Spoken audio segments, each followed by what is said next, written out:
Good morning mga idol, isang mapagpalang araw po ulit sa inyo lahat. At God bless po sa ating lahat mga idol. So for today's video mga idol ay meron tayo dito ng dalawang pirasong bulyos kung tawagin. Tawagin ay torsilyo. Yan yung mga idol. Dalawang piraso. Ito po. So linisan ko ito mga idol. At lulutuin natin ito mga idol para pangulam ngayong umaga. So ang luto natin dito mga idol ay agata natin. Adobo sa gata mga idol. Na mayroong malunggay. Makapal po ang laman ito mga idol oh. So kukunutin sana natin ay medyo matatagalan pa tayo ng proseso, kaya hiwa-hiwain na lang natin. Ito pala yung mother ko.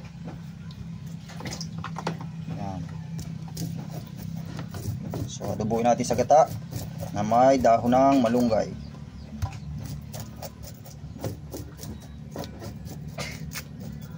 Sarap din po ang kinunot nito mga idol. Kasi makapal yung laman. Para yung mukha ko makapal. Tanggalan natin siya ng bituka at hasang.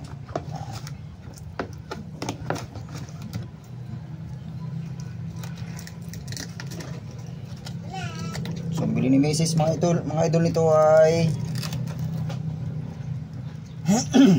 excuse 50 pesos ang isa. So 100 pesos yung dalawa mga idol. May itlog. Ano? May itlog mga idol. Ang tawag nito dito ay sa Tagalog bihod. Kumbaga yan yung magiging ano sa kanya, anak o itlog para magiging isda sana uli. Kaso di na magiging isda kasi nga lulutuin na natin to.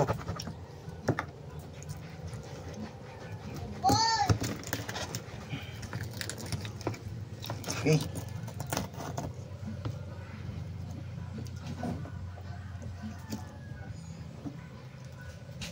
Okay.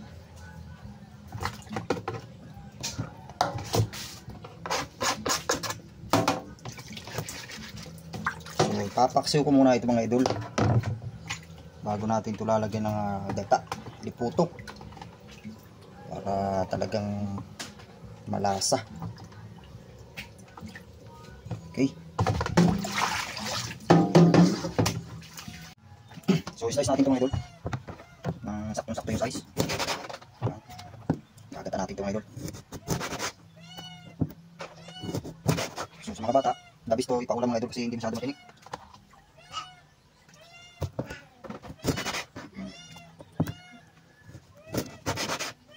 Kapalang naman.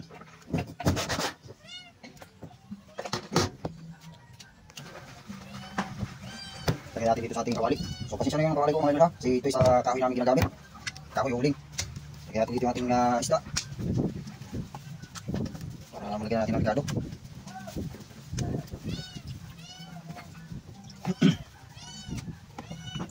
Torsilyo, adobo sa gata na may malunggay mga idol. So parang style din kinulot yung pagkaluto. Hindi lang natin sa ihimay-himayin para mas mabilis yung proseso ng ating pagluluto. Okay. Kaya natin mga idol yung ating rigado sa ating lulutuin. Ito ay sibuyas mga idol. Hirap pag walang maganda patungan yung ating cellphone mga idol. Hinapan tayo gumawa ng magandang video.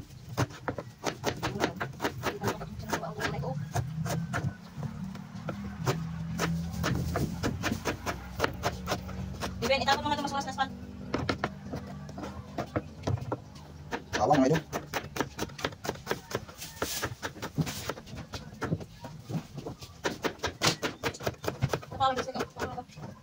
Luya.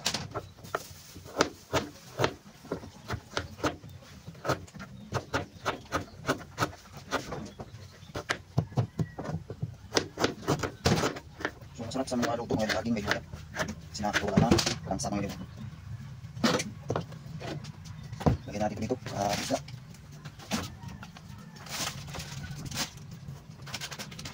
Okay. Tingnan natin ito mga idol, yung ating niluluto dito. Alright. So pinaksiw muna natin mga idol. Dito natin sinalang sa silin sa labas. Sinabusan ako ng butane. Ayos na mga idol. Tingnan natin itong gata.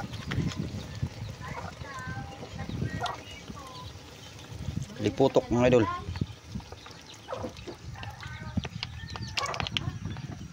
Yan. So nagbili na lang tayo nung nakabalot na ano, para hindi na tayo magata. So ready to ano na yung binili natin na gata. Ayan. So pakuloy na lang natin yung mga idol. So maya maya lalagyan natin ng malunggay.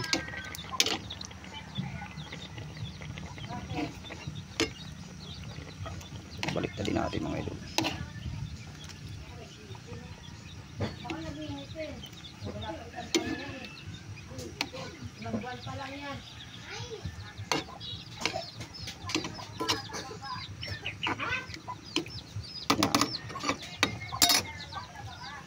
Kainan na ito. Oh. Ano natin malunggay. So let's eat na mga idol. Maraming salamat sa inyong panonood.